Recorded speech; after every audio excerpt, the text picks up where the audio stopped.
guys! Welcome back to my YouTube channel. So for today's video, ayan, mapapanood na natin ang video restoration ng aking motor na Wave Dash 110. So kung dati ganito ang itsura niya, restoration of Honda Wave ngayon mabibigla Dash. kayo sa bagong look ni Wave Dash 110. Ito ang bagong itsura niya. So ayan guys, kitang-kita naman po ang pagkakaiba ng itsura noon at ngayon ni Wave Dash 110. So shout out ng bonggang-bongga sa nag-restore ng aking motor. Shout out kay Cristo of niyan. Ang shop niya ay located at Block 45, Cristo, Capas, Tarlac.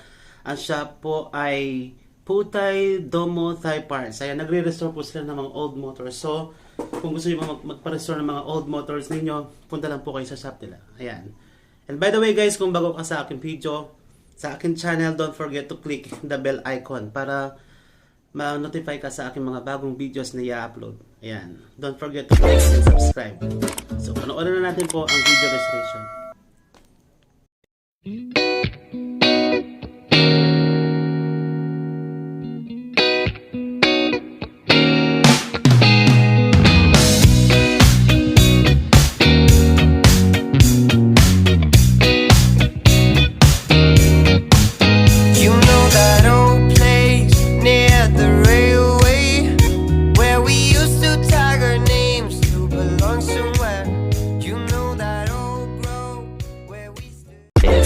Moments later.